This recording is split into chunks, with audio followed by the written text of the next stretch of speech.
والعلماء والشهداء والصالحين الجماعة المسلمين الخاضعين والغائبين أجمعين وارحمنا معهم واغفرنا منهم واغفرنا معهم برحمتك يا أرحم الراحمين. Rabbi şerh ve sadri ve esirlemi ve hukuqtatan min lisani yefqahu qawli. Assalamu alaykum hurmatli aziz qadirlar, musulmon do'stlar, Alloh mehmonlari, hurmatli hajag'lar, daştan yaqindan bo'ynimizga farz bo'lan Cuma namazı ulu cemaat bilan ko'proq adam bilan o'qal deb niyatga keltirib, Alloh taolo her bir adamimize günahlarımızı bağışlab, veleki adımlarımız bilen ulu derecelerini Allah'ımız efa etsin. Ayetlerimiz mübarek olup köp yıllara Allah Teala can sağlık, vakit hoşu, adabra, izzet hürmet ve halkımızın parahatçılığa ağzı büyüsülgümen bile yetirsin. Peygamberlerimizin ülken aslında özü qoğrağay. Kurbanlıklarımızı Allah Teala özlerine kabul etsin. Kurban eden zatlarımızdan, kurban edeceklerimizi, bundan maksat düşündük akıra, kurban edecek zatlarımızı. Kurban ettiğimiz en için deyip, önkü yigitler, kızlar aydan olsa, kurban etti, çok kız için geçti zatta. Şimdi biz Huda'ya aytsak, ey Huda, şu haysiyetimi, şu sınırlıkımı, şu yaramaz indikimi, sen için kurban ettim diysek, şu kurbanlıklarımızdan Allah bizlerini kabul etsin. Peygamberimiz sallallahu aleyhi ve sellem'in hadisi var. Semminu zehayakum. Feinnehu ala salat metayakum deyip. Kurbanlıkların birinci manisi semizinden alın deyip. Kurbanlık alacak olsan semizinden al, dayanından al. Dayanından al. Ne mi diye düşünmezlik bilen aydılan geple düşünmeye. Yöne aslında bazat çok. Sadaka versen için yanı yiyip versin deyip. Kıynanıp ver diyen gurrun var. Sadaka versen kıynanıp ver. Kıynanıp ver diyen manisi veresin gelmen değil. Kıynanıp şu kovuzundan vakaya gitti deyip, yürekten çıksın da yakıp çıksın, yakıp vakit git bari vakay deyip. O sadaka onu duracak yeri yok. Etip duran kurbanlıklarımızı birinci manisi ne mi dedik? Birinci manisi semizinden aldıydı. Kurbanlıkını semizinden aldıydı. İkinci manisi semire. Alpılar nasıl semiretecek? Yana ettik ha? Yine neticesi bugün Fesallili Rabbike venher diyenin Harun Reşid'in ağası Behlül Dana'nı venher diyen yerine eden tefsiri aydan düşündürüşünü okap verirse inşallah mümkün olsa adamla yığınanan olsa ikinci gezeken bu okalımını dım kovuzat din çalışma olan için kevr adamla din çalışma olan için Cuma'mı din çalışma oldum ya din çalışma olan için beş makalamda başlakan bolar din çalış deydim ya şunca her bir okalı izinleyenen bir okal Peygamberimiz sallallahu aleyhi ve sellem 3 gözek kepleyen eken tekrar ediyen eken 3 gözek kavak bir zatı 3 gözek tekrar ediyen şimdi biz 2 gözek açsakın ağırımız gelmez mi inşallah her bir okar sonundan yenen bir okar Fesallili Rabbike venher diyen yerinde Behlül Dana diyeni yerde düştü mü? Behlül Dana diyen bağ mıdır? Behlül Dana. Fakire bilmeyen adamla divana diyene kelle. Değerli diyene kelle fakire. Bulmasa danaların danası. Evliya adam kevre edeni işlerini alır. Ay bu sağ adam edeni işe o değerli deyip fakire günahını aleyene kelle. Günahını aleyene kelle. Şey diysen olayı halkımıza günahını aleyene kelle. Ay bu sağ değerli o deyip. Harun Reşid'in dedesinin ağasının oğlu. Dedesinin ağası da indi ağırı. Dedesinin ağasının oğlu Harun Reşid'in. Behlül Dana diyen. Şunu yine bir cesine ait belki eşten olsa tekrar olur. Zelil etmez o. Başka birine açıp vermek için olmasa. İşten zatımızdan. Tamam. Et-tekrar ahsen velev kâne 180 diye bir nakal var. 180 gezek aytsanam o zat olsa zelil etmez. Harun el-Reşid'in dostlarına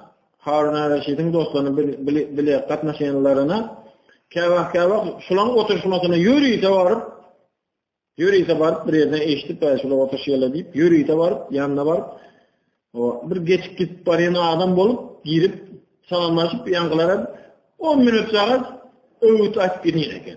Öğüt nasihatını veriyen eken. 10 minut. Edişim yalı, hemşeki yalı barıp men geçip bariyen siz cemlece oturan bağışlarım yöne gepinizden bozaydım deyip biraz açıp gidiyen eken da. Oğlala şunu etmen yöne şu gozattan yanına etseniz gozoliye zat deyip açıp gidiyen eken. Edişim yalı yenen bir sefer geldi. Şuna etmen yöne oğlala diyece yankılardan biri kahar gelip durandır da Harun el-Reşid'e seyrettir de bağışla gör deyiptir de beni bağışla deyiptir yaşlı deyiptir. Beni bağışla deyiptir. Yeni bir gezek öteni sorayan senden beni bağışla deyiptir. Günah etsek özümüze de mi ahır deyiptir. Sen men günahını özüm cevabını versem men cevabını özüm versem meni kabrıma seni giriz mesele kabrda men özüm cevap veren ahır. Günahım bana değişli oldu ahır. O sana zelelim değilmese ahır. Beyzi vermeliler ahır deyiptir. Ta kıyamete cellip olacak gurrun bu yöne. Hem de bağlı. Behlül Dağı'nın geçip giden vakti haca. Haziran bağlı. Günah etsem özüme ahır. Sana zelelim değilmese deyiptir. Vakti deyiptir. Onda bak menem bağışla deyip çık gittir. Oldu. Menem bağışla deyip çık giden. Var 3-4 tane koyun alan, koyunlarını çalttır, soyup, but edip, her budunu bir yere öyünü sorattı salgıtını, kapısının yanından başlayıp atı uğrattı. Kapısının yanına başlayıp, kapısının yanına birine 5-10 metre beri, şöyle yol uğruna at çıktır bu, astırttır. 4 tane koyunun buğdu olsa oğlum neyse olup gitter. Yol uğruna astırttı yankıları. Aydımam giden hiç kim değmesin asıl durmalı şöyle deyip hiç kim değmesin deyip ayıttı kutardı. Gelip dur gençlik karasa koyunu buğda asıl kim astı mı? Behlül Dağı'na deyipti. Yani artık divanı deyiptirle kâvirle bilmezden, düşünmezden, ediyeni işlerine ve geplerine karar. Ediyeni işlerine ve geplerine karar. Ne mi diye? Arasına sok koyvereyine bir vakt oturuşmasına girip elinde tayak diye ucu kara tayak o salam aleyk deyiptir elinden tayak saçlarından bozulan ağam deyiptir, nereden gelen? Dozaktan gelişim deyiptir. Hakara, ayten geplerine. Kebir adamın şu öpücüğüne neyme diye, sağda el diye. Dozaktan gelişim deyiptir. Bu ön eşit görenden sonra hissettiği mi adamı? Ha deyiptir, dozaktan ettin deyiptir. Biraz ot gerek oldu deyiptir, ot sorak vardım deyiptir. Getirmeyendirsin ağı deyiptir. Soradım ya öyle vermediler. Hem de gelip görmesin bari, sen onlara bir ait, bari gelecek adam özü odunu bile geliyor verdi deyiptir olar. Odunu bile geliyor bari deyip sen düşündür olara, hem de gelip görmesin bari ot sorat deyiptir. Manisi var mı yok mu? Edişin yalı, yanım şu ya etler az çıktı, kim attı mı? Şu Behlül Dağı'na düşünükle deyiptir, o eden nemesine kem, yiyin kalı oturmalı der deyiptir. Botu giyip gittir. Bir gün geçti, 2 gün geçti. 3 gün geçi uğrasa, etemra günde dursa ne diye? Porsup, onda o eti iyisen bağ, porsu iyiyiz. O sineken bağımında, çivinen bağımında aram var akın. Eti aram geliyor mu? Bana, sen bezatla 3 gün çıdadı, 4 gün çıdadı, 5 gün çıdadı, ahırı çıdamanı var. Neme açtı? Karna reçite. Kayış etti. Paçayın dedi, patı görmesen dedi, şu ağına etsen dedi. Şunu yalı etas çıktır biz yanımıza deyiptir. O indi onam ayt gittir. Hiç kim degmesin deyip gittir. Hiç kim onu degip bilene ona.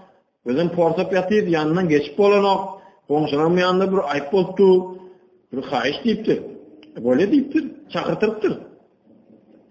O geliptir. Ağam deyiptir bu neden ol bu arşkayetinin getdi bu? Dice kim? Ana için? O deyiptir. Men ona degmesem deyiptir. Degdim mi ya ineyim deyiptir. Yok degmedim. Ahir men edin işimi özüme de ahir deyiptir. Dine özüme ettim. Sana degmesem sana näme ziyanım degdi deyiptir. Şudaman ağır o ziyanım degeni şu ağır deyiptir. Porsuzundan geçip bolanak deyiptir. Ana bunda aram var, sineken var, hem mi zatmamında ağır? Dine mender öylekilerim zeleli deyipti o deyiptir. Özün ayttın ağır. Bir adam bir ervet işi etse dine özüne diydin ağır. Sen ayttın ağır, dine bana diydin. Ervet iş etsen kaptandan ziyanın diyecek mi ben yok mu kendi deyiptir. Yere karaktır. Bundan çıktı deyiptir. Günah etsen dine özüne del deyiptir. Şunu görüp görün, çağalarım ziyanı başan deyiptir. Senden görüp bu abraylı adam etmiyor, ondan çıktı etse olacak eken deyip, olur mu etiyorsan deyiptir, eti bir gün deyiptir. Gözünde kalıp gidiyor deyiptir. Yani o devirde, ne mi? Video olmandan sonra, açıp bilmem de fakir, gözünde kalıp gidiyor deyiptir. Her zekili olsa aydan sana video mu kamera düşüktü bu, eti görközüye bu zağlılar deyip.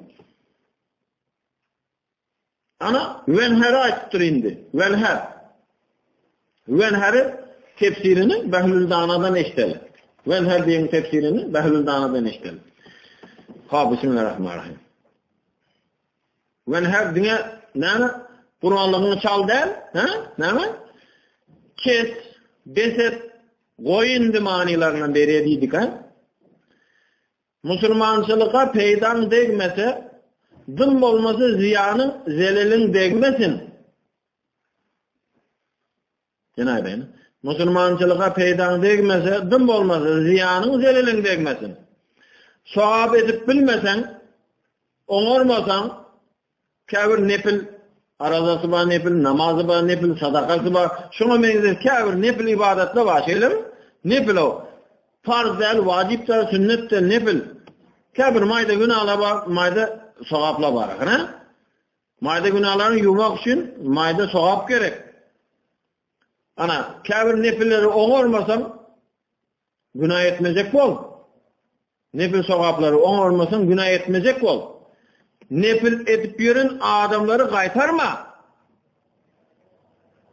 Ondan beri bilen kişi olup, sen edip yürün işin ne mi? Bu 2 rekat namaz okuyorsun. Nereden gördün onu? Hays kitapta mı? Delilin var mı dağı deyip. Yanından sonra bir de sana oturun olsa öğreden kişi olup ne mi sana yapıyorum? Hays kitapta gördün. Bize görmedik. Deyip özün etmedin, soğab etmedin. Ziyanın degmesin. Degme ol etsin ahir. Onun kaytarma.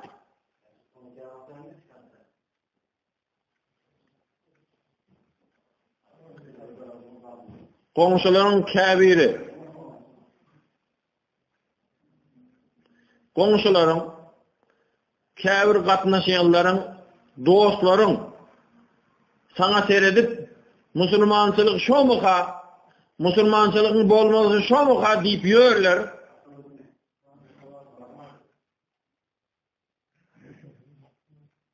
Mana çıkacak oldu mu? Komşuların, kâbir katnaşayanların, dostların sana seyredip Musulmançılık şo muka, Musulmançılığın bolmalısı şo muka deyip yörler. Var mı şöyle? Köşede molla olmasa kurbanlıkta mollasılık etmiyor fakir. Yöne eden biraz etmelde işleri var. Kurbanlıkta mollası ben gayret et şu 2 tane soğuk ver, mende vardı deyip bunu iyi verse, bulam soğuk yiyor. Yöne biraz etmelde işleri var. Anarkalarım görüyor da, şuna seyredip, bu ne kadar o, zelili yok kadar o, deyip, Mani çıktı mı? Yine bir okla vereyim. Komşuların, kâfir katnaşanların, dostların sana seyredip musulmançılık şo mu ka? Musulmançılık bolmalısı şo mu ka deyip yörler. Gel musulmançılığa zelelin degmesin. Belki sen musulmançılığa zelelin degmesin. Sana seyredip ha İslam şöyleyken o, musulmançılık şöyleyken o deyip yörler. Belki sen bir zatı koysan kâfir adamın şu günahını koymakına sebepçi olarsın deyiptir. Sen bir şu günahını koysan kâfir başka bir adamların şu günahını koymakına sebepçi olarsın deyiptir. Behlül Dana Hazretleri Venher ayetini tefsiri.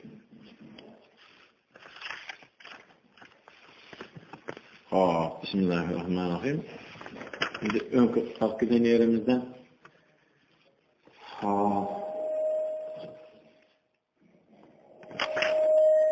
Taha suresinden geldi. Bismillahirrahmanirrahim. Şüphesiz ahiret günü yakınlaşıp geliyor. Her kimin sarf eden zahmetinin karşılığını almak için onu gizliyin ve sırlı saklayacaktır. Saklayacaktırın manisi, saklayacaktırırsam manisi var ekan.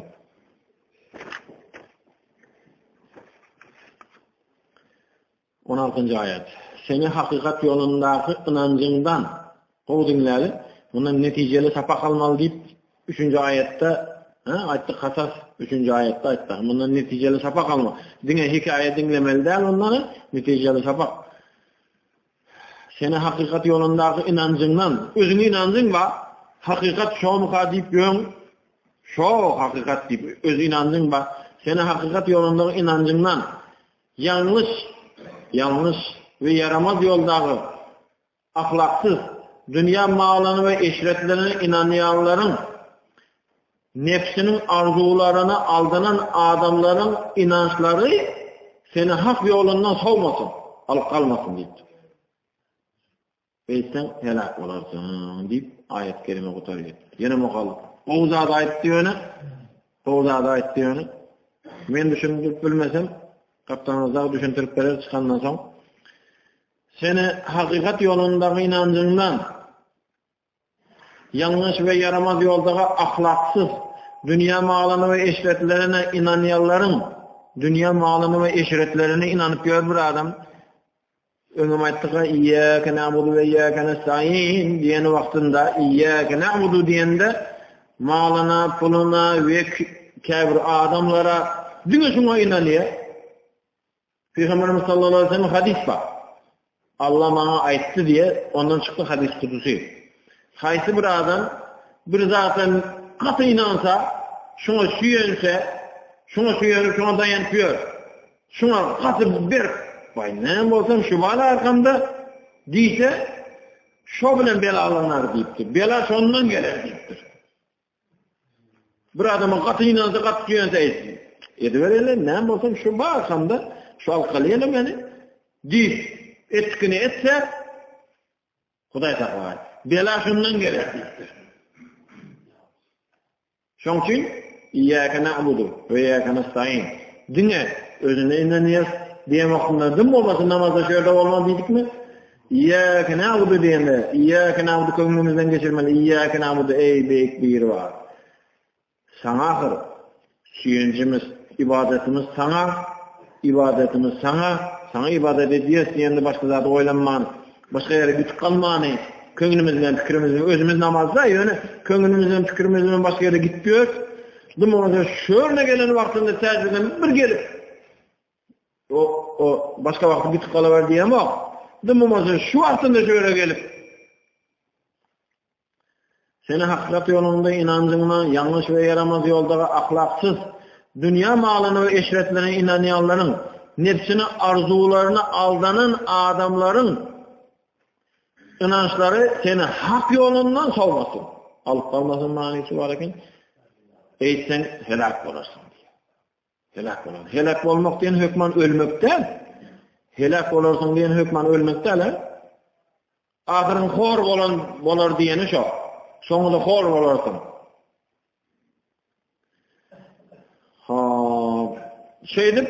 şeydip Musa aleyhisselam havarımız var.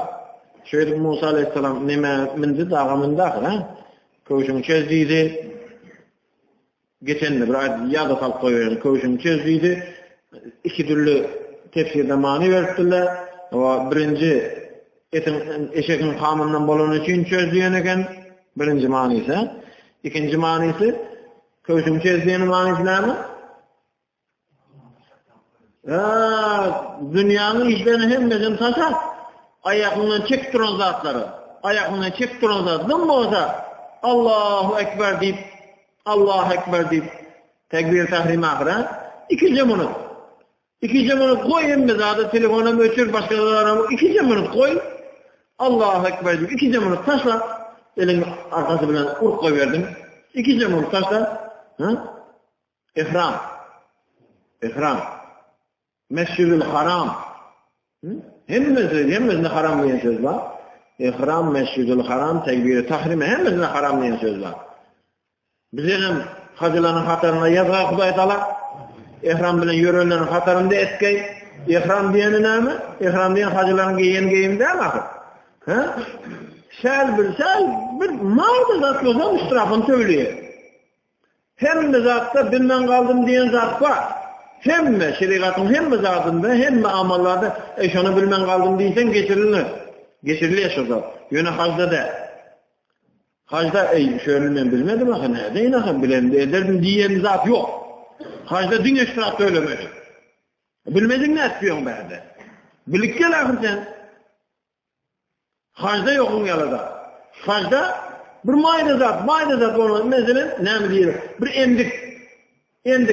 Ay mesela ne mi diyeceğim bağışlamda bunun tüyünü yürütüyor.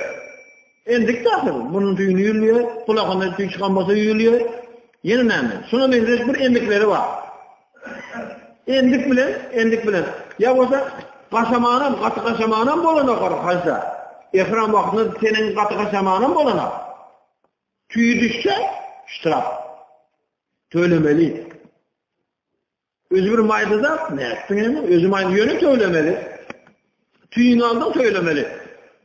Var zatın taşlamanı bolana. Var zatın taşlamanı bolana.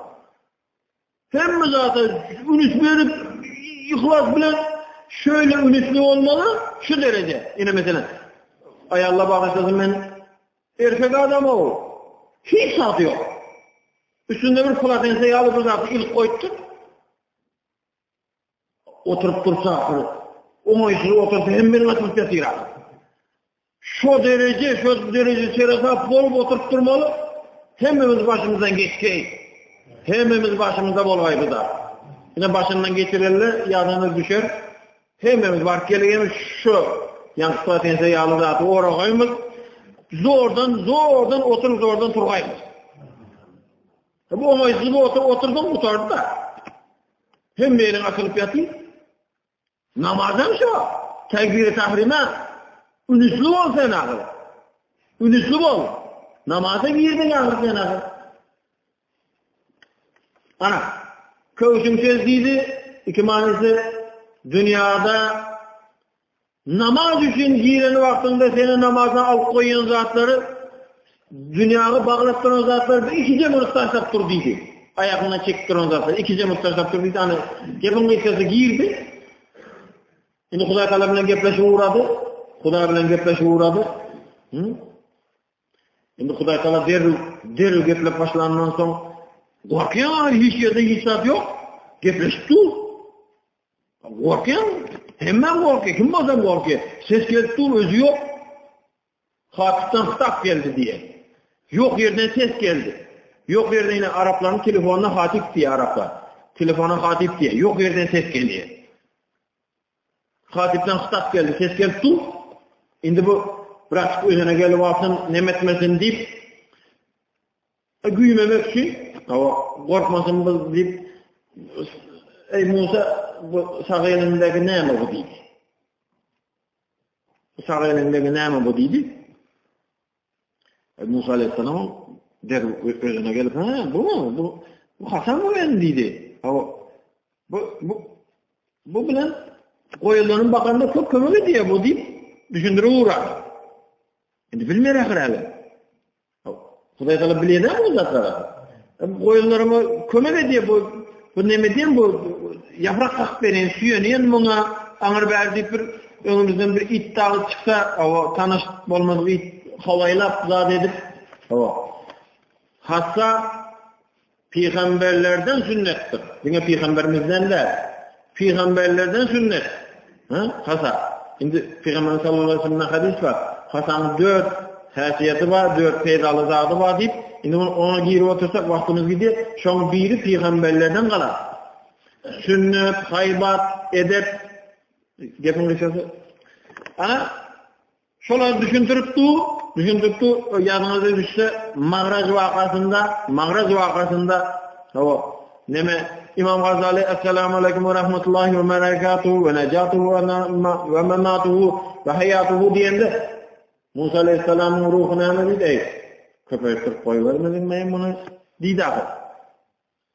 Şonda İmam Gazali'nin ruhuna emediydi. Hudaý Taala senden sonra aklında bu elindeki emediyse bu Hasan bir koy verinde olmaz mıdır? Bu neme bu koyunları neme diyen men angra diyen beri köp saptı aç koy verdin ya sen köp mü ben köp mü deyip.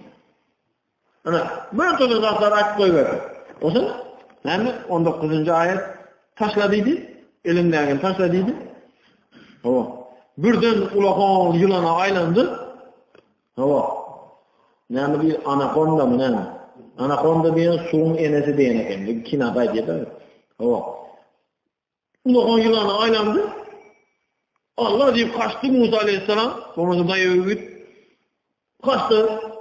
Korkup benden korkuyor adam. Bir karış yılandan mı korkuyor? Kaçtı. Bäri bir zat öğretecek korktu. Nemetmediydi, korkmadıydı. Tuttuydu. Korkmadıydı, tuttuydu. Tuttu. Yine özüne öğretip geldi. Biz önkü nemesine halasına getireriz deyip ayet var. Şimdi ikinci elini o düğüne sok deydi. Koltuk düğüne.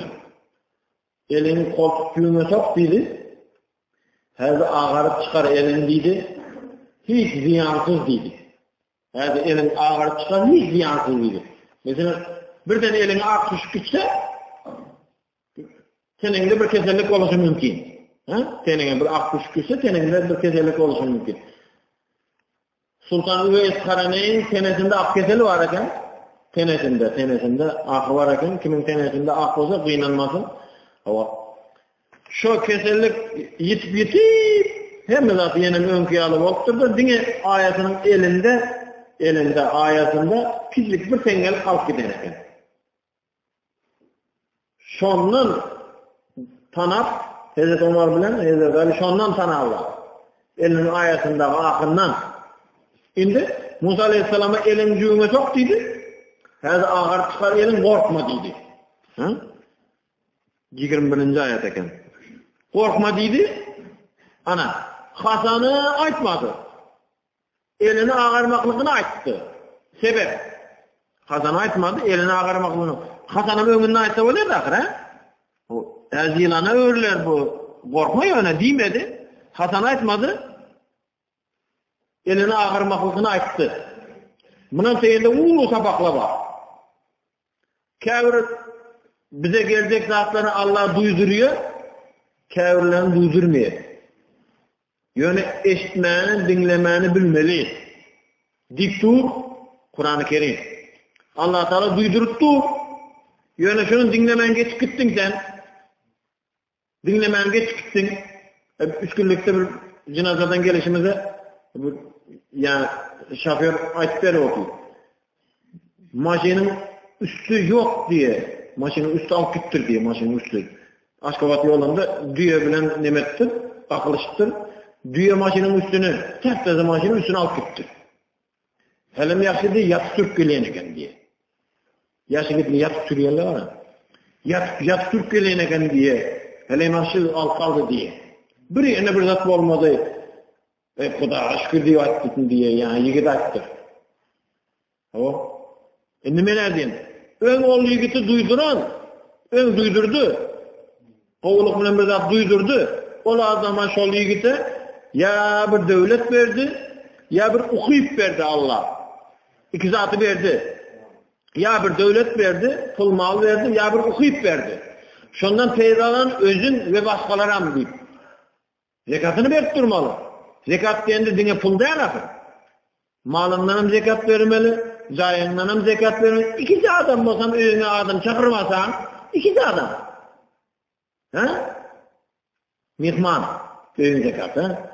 Abrayından hem zekat vermeli, işinden, ukuyubundan hem zekat vermeli akı. Seni Allah ukuyuplu etti, elin yaraştı, gelişti, hem zaten ukuyubun var. Kıskanıp, öz başkası olmalı ona düşündürmekken kıyım deyip, ukuyupu var o adamı. Bir şagird çıkar seni bakır. Ukuyuplu adam. Talantı var. He? Şu zatlardan hisse çıkarmadı, şondan bir ibrat almadı, indi görkezdi. İndi yan ibrat almadan son işin Huday saklagaydı. Huday saklagaydı. İşin Huday saklagaydı. Ana, kafirin düşündürüyor Allah Teala, kafirin düşündüren o. Kafirin aydıya, kafirin de aydan o. Ana, hop, geçtik. Elin ağarı çıkediğini diyenini ayıttı. Mesela Hasan'a ayıtmasa kaçıp biliyor rakı. Şöyle mi? Kaçıp biliyor, kaçıp onurdu, kaçtan mı rakı?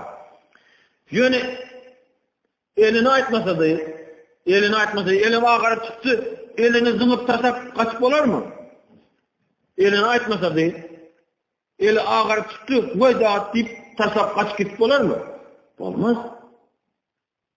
Öten keserle kalacak, yıkıl kalacak mı? Bir belayı olacak mı? Yıkılan yerim daş. Ana, korkma deydi. Bundan, ana, bu iki zat deydi gelecekte sana ılımına, yaymaklığa kömek eder deydi. Barıp Firavun'un yanına varan vaktinde peydası vardır deydi. Olamaydı, Kuda deydi. Men korkuyen deydi. Men adam öldürüp koydum o Firavun'un yanına barsam deydi. Benim adam öldürüp koydum deydi. Şoň üçin deydi. Mümkin bolsa deydi. Birinciden ana Rabbi şrah li sadri ve yessir li amri ve hlul ukdatan min lisani yefqahu qawli 25-26-27 ha? 25-26-28 4 ayet ekan ha. Rabbi şrah li sadri ve yessir li amri ve hlul ukdatan min lisani yefqahu qawli. Ey Huda, kalbimni, yüreğimni bir açık koy. O düşünür yağlı. Düşüneyin benim. Bir adam bir zat aydan vakti düşünür yağlı etmenen. Kevr adamla düşünüsü gelen o. Şöyle mi? İşte manisini düşündü, düşünüsü gelen o. Düşünür yağlı etmeni deydi. Ya, dilimden düğününü ayır deydi. O adamla benim yapımı düşünsün deydi. Yine bir gayret ettiydi, bir hayiş deydi. Sakıyçılık, köp çatlı sakıyçılık var. Peygamberçilik paylaşan adam. Musa Aleyhisselam peygamberçilik paylaşan adam. Şu peygamberçilik diyen ulus avukat deydi, sağ ol deydi, yönetici deydi. Ağaman bir peygamber edaysan, bana bir kömekçi edaysan deydi. Peygamberçiliği paylaşan adam. Şu ağamam deydi, bir peygamber edaysan deydi. Kovrak kepliye deydi, bir hikmetlere kepliye deydi. Men yalı kaharcan da deydi. Musa Aleyhisselam biraz kaharcan eken de. Şonu bir gayret etsen deydi, şona bir nimet versen deydi, bana vezir et versen, kömekçi et versen bana deydi. Ana, Huday Taala kabul etti. Huday Taala kabul etti. O kabul edenlerin hakkında ayette hani yetmeye kaldık ana Bismillah'ı. Musa Aleyhisselam'ın yanına varan vaktinde Musa Aleyhisselam'ın da tahanı koyup dur, yenim kasasa geçmeli. Tahanı koyup dur, kasasa geçmeli. Musa Aleyhisselam'ın yanına varan vaktinde mulayim geplen deydi. Kov gepleri aydın deydi. Mulayim geplen deydi. Barıp nemetmen deydi. Gözep geplep köňüne degmen deydi. Şurada tefsirçiler näme diye şöyle. Tefsirçiler her bir adam bir zataydı. Bir tefsirde aytdı. Allah'ın şey diýmekligine sebep Allah'ın şey demeklerine sebep. Firavun diyen paça diyen değil mi? Ha? Bir yurtta serdar, bir yurtta paça, bir yurtta şah, bir yurtta sultan. Ha? Hava. Firavun. Bundan Musa Aleyhisselam devrinde Firavun'dan 3 öncüsü Yusuf Aleyhisselam'ın devrinde Firavun Müslüman da. Anacı Firavun'un köşkünde oturan eken bu. Yönü tamir, remont ettiriptir. Rakı deyip remont beceren eken de. Yönü şu önkü Firavun, Müslüman Firavun Bismillahirrahmanirrahim deyip yap koyan eken. Kümbetinde Bismillahirrahmanirrahim mübarek. Hem bizadı ayırıptır, hem bizadı kuvveti becertiriptir de yönü şunu kazık koyan eken. Bismillahirrahmanirrahim mübarek. Şonun için Bismillah bağ yere giydiyen sen, havardan bolup giyir diye. Allah Teala'nın 3 adı var. Allah Bismillahirrahmanirrahim. Allah'ın 3 adı var verdi. Havardan bolup edep bilen giyirsen, şöyle Bismillah'ın aşağında duran adama gödep gepleme. Bismillah'ı var o adamın diye. Ana. Peygamberimiz sallallahu aleyhi ve sellem'den. Hadis. Peygamberimiz sallallahu aleyhi ve sellem arkasına okup oturmayın. Yerin yüzünde Bismillah yazılmadı. Ot, çöp, ekin yoktu. Bismillah yazılmadı. Ot, çöp, ekin, meyve. Hepsinde içinde Bismillah'ı var. Yöne biz okup bilemiz okusun. Hatta her bir ağacın meyvesinde de Bismillahirrahmanirrahim var. Şu fulanın oğlu ya da kızının rızkalı deyip yazılandır deyiptir. Peygamber sallallahu aleyhi ve sellem. Her bir meyvede ne mi diyorsun? Bismillahirrahmanirrahim. Şu fulanın oğlu fulanın kızı fulanın rızkalıdır deyip yazılandır. Şunun için meyve olsa, zat olsa ayakta yine şunluklar. Peygamber sallallahu aleyhi ve sellem'le Ahrace Deylemi an İbn Abbas radıyallahu anhuma'dan eken Muğalim eğer de çağığa öğretse Bismillahirrahmanirrahim deyip o çağın qaytalarsa şol aydan aytıp öğreden Muğalimuna şu çağığa öğrenmene buyurun öğrenmene iyi verin elsen en atasına dozaktan kurtuldu deyip yazılar deyip. Dünyayla Bismillah'ını öğreden için, Bismillah'ını öğretmene sebepçi olan için. 3 adama peydası verirken. Yine İbn Abbas'tan Men kâle Bismillahirrahmanirrahim ve la havle ve la kuvvete illa billahil aliyyil azim. Kimde hariç ihlas bilen Bismillahirrahmanirrahim ve la havle ve la kuvvete illa billahil aliyyil azim deyse Şerrafallahu anhu seb'ine baban min enva'il belâi vel hemmi vel gamm vel lemem deyipti. Allah Teala ol adamdan belaların, gamgussoların 70 kapısını yapar deyiptir. Belaların, gamgussoların 70 kapısını yapar deyiptir. Tememizden elimizden geldiğinden sonra elimizden geldiğince sünnet namazlarından sonra, nefil namazlarından sonra büyük bir yeri var bizi gamgussadan daşta tutuyup adiyetler mi? Sünnet namazlarında aydiyet takısını. Eğer açık görmem olsak indi aydalı. Sünnet namazlarının, nefil namazlarından sonra büyük bir yeri var. Gamgussadan bizi daşta tutuyup Peygamberimiz öğreden sonra. Ne şimdi ise kellende bir gamgussan olsa fikrin şu anda Tigrim yarıldı ne etsem ka o haladeni küydü ne etsem ka bir ustabağıma ka yok mu dinç günü etem nemet pariye anır beri gamgussa kelle şu anda şu için gamgussandan bizi daşta tuttuysa inşallah ibadetinin dolu olur.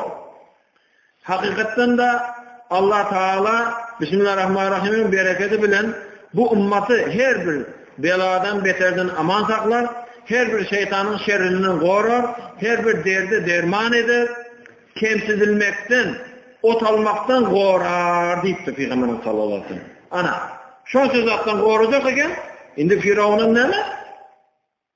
Näme teyinde otyp? Bismillahirrahmanirrahim'in teyinde otyp Firavuna.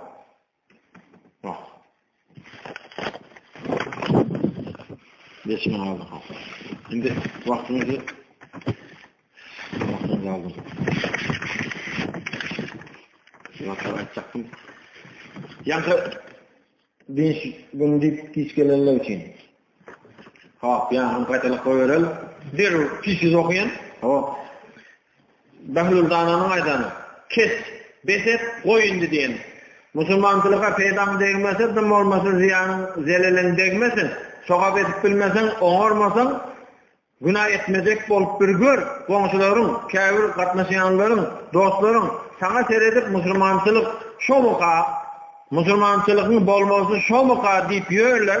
Gel musulmancılığa zelelin değmesin, belki sen bir zadı koysan, kâfir adamın şu günahını koymaklığına sebepçi olarsın. Behlül Dana ve her ayetinin tefsirinde ayettir.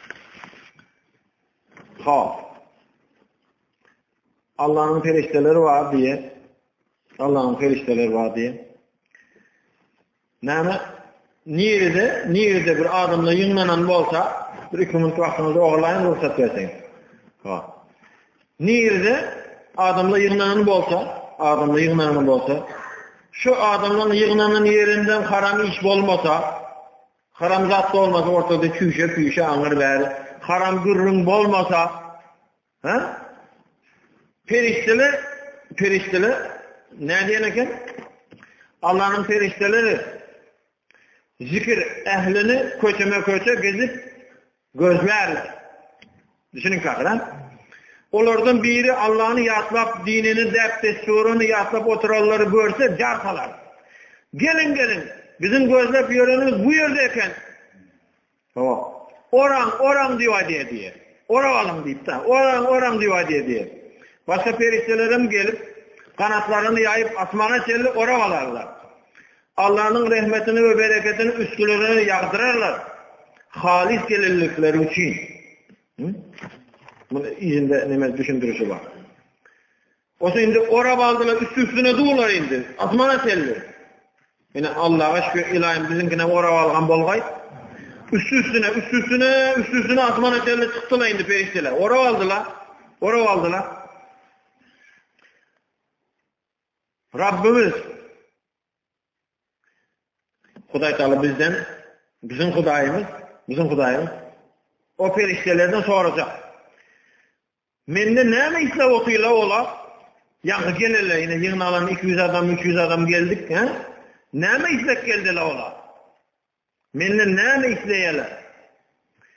Dip sorasalar, yani ferişteler cevap veriyor diye. Cennetini sorarlar. Cennet islep gele otuyla.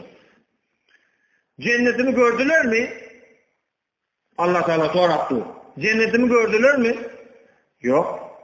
Görmeni sorayalar. Sonra. Eğer görseler ne mi ederdiler? Cevap. Köpçülükte emini köpre kaytardılar. Ne mi deydi? Emin deyse, bir yerde emin deyse, kovdular olup durana gen şöyle. Şöyle mi? Hiç kim kargışa emin değil mi yara? Şöyle kovdular olup durana gen. Emini köpre kaytardılar, ses bile kaytardılar. Yönü namazın içinde değil mi? Bizi namazın içinde olan o. Namazın tasarıda bir melekede mollaydı otur, yönü halk şunu açsa yönü. Yönü halk şunu açsa, o bilmezden bolup kalışı mümkün, bilmezden. Arapça yapladı, Arapça birlikini yapladı, birliktekini yapladı. Hava mesela ne mevzunu? Allahümme ec'alhu imamen ve nuran ve huden ve rahmet. Allahümme zekkirtu minhuma nesitu deyip bir özünü ayda otayım. Yankı. Fakir berdekilerin imamımız ayda tutu amin amin. Dünya o fakir mene deyip sonra otayım fakir. Bilene bakın nesli nakıl. Mene deyip sonra otayım. Köpçülük için sorasa amin deyse halkam amin deyse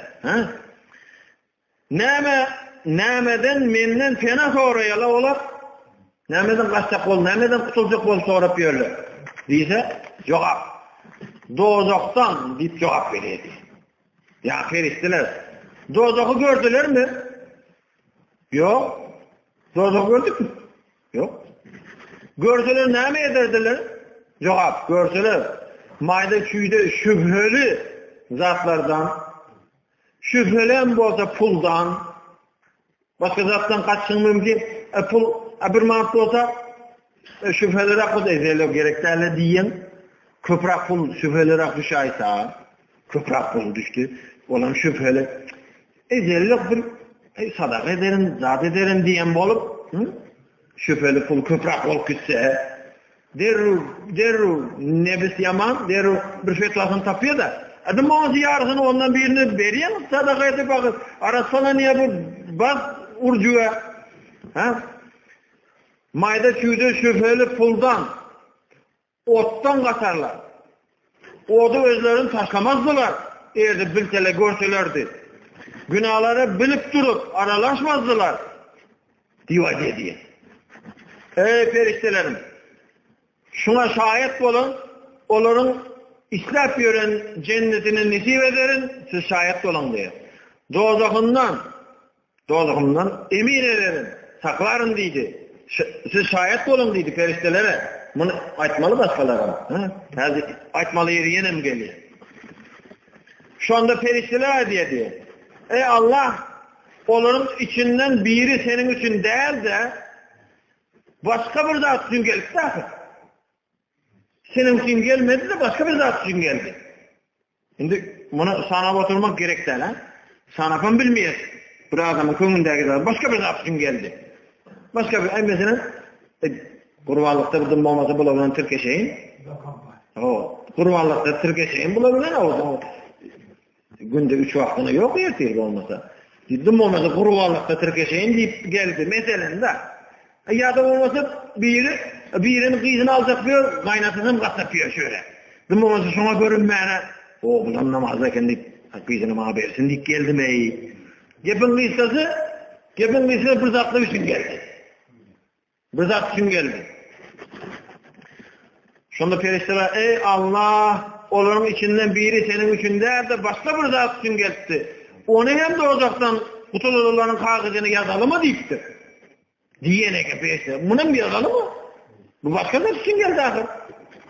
Diyse, Allah mehriban, Er-Rahman, Er-Rahim. Allah Teala, Rahman, Rahim. Namazın içinde, Kur'an'ın içinde Kur'an mukaddat diyenler var.